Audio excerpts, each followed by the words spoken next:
भाइयों और बहनों नमस्कार। आपकी डिमांड पर मुझे कमेंट आया था कि ब्रह्मा और विष्णु और महेश इनमें बड़ा कौन है, इस पर वीडियो बनाएं। तो आज पेश है ब्रह्मा विष्णु महेश के विषय में ये वीडियो। प्रबल प्रेम के वश में होकर प्रभु का नियम बदलते देखा, अपना मान टरे टर जाए पर भक्त का मान न टरते देखा।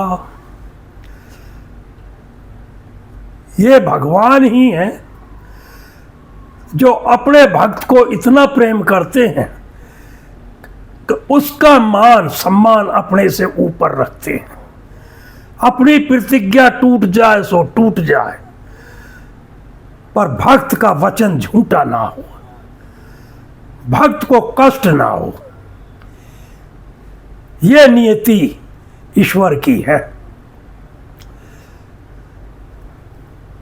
मित्रों, एक बार देवताओं में चर्चा चल पड़ी। चर्चा किस बात की? के तीन त्रिदेव में बड़ा कौन है। अब इसकी परीक्षा कैसे हो, कैसे पता चले? सब अपने अपने क्षेत्र में बड़े हैं, अपने काम में सब बड़े हैं, कोई छोटा नजर नहीं आता। कोई समझ में किसी के नहीं आता कि भाई इनमें कौन बड़ा है कौन छोटा, क्योंकि सब अपने अपने काम में व्यस्त है। सबके काम महान है, सबके काम बटे हुए हैं, तीनों के काम अलग अलग है। तो कैसे पहचाना जाए कि इनमें बड़ा कौन है छोटा कौन है? समस्या बड़ी कठिन है, परीक्षा भी बड़ी कठिन है। कैसे हो? सभी देवताओं ने मिलकर परामर्श करके भृगु ऋषि जी को ये कार्य भार सौंप दिया। कहा, आप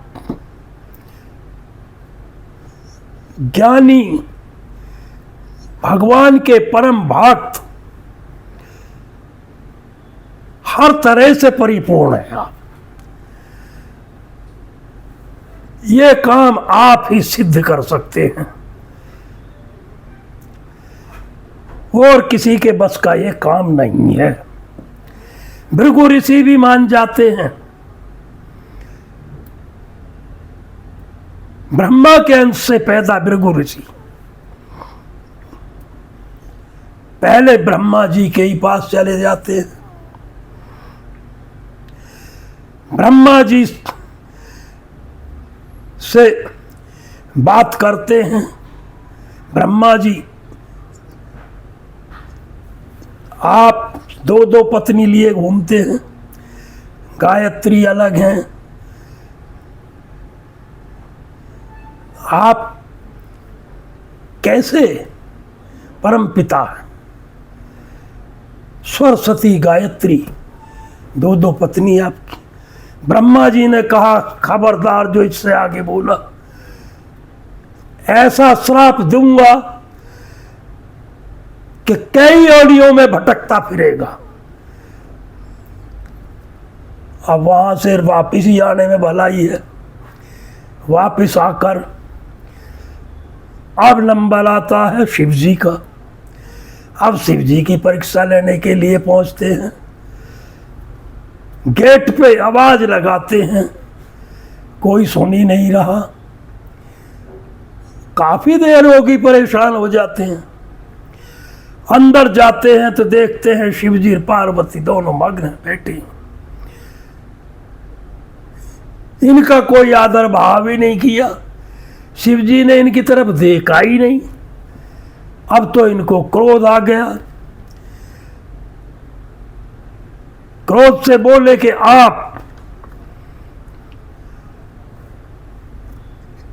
मैं आपका परम भक्त आपके गेट पर दरवाजे पाया और आप अतिथि सत्कार नहीं जानते, अतिथि सत्कार नहीं करते।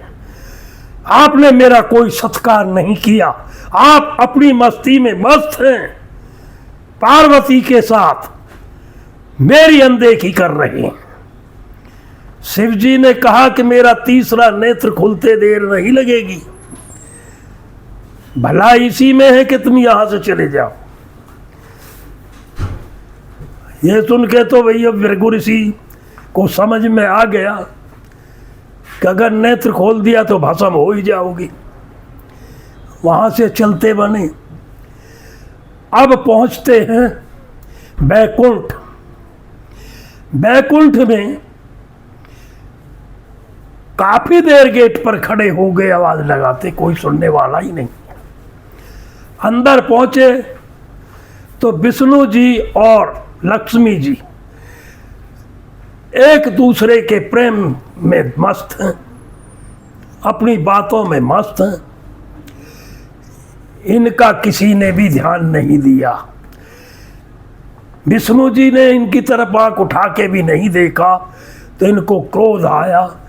क्रोध में श्री हरि के वक्ष स्थल में लात का प्रहार कर दिया। अब तो इनको चेतना आई। भगवान खड़े हुए सिंहासन से, अपने आसन से इनका पैर पकड़ लिया। हे प्रभु, मेरा वक्ष स्थल तो इतना कठोर है, वज्र जैसा, आपके ये कोमल पैर, कहीं चोट तो नहीं लगी, कहीं तकलीफ तो नहीं हो रही, कहीं दर्द तो नहीं हो रहा। आसन पर बैठाया, पैर की मालिश करी।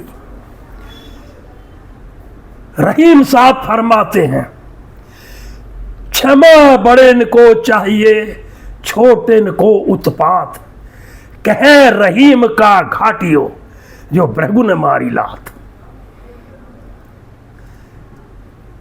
यही बड़प्पन है। बड़े हमेशा छोटों को क्षमा कर देते हैं। क्षमा करना बड़ा कठिन है। क्रोध बड़ी जल्दी आ जाता है। बड़ा वही होता है जो क्षमा करना जानता हो। इस तरह यह निर्णय निकल कर आया कि तीनों देवों में बड़ा कौन है? बड़ा वही है जिसमें क्षमता है, जो क्रोध को पी सकता है, जो क्षमा कर सकता है। आज की वाणी में हम यही विराम दे रहे हैं। इस वीडियो को ज़्यादा से ज़्यादा शेयर करें।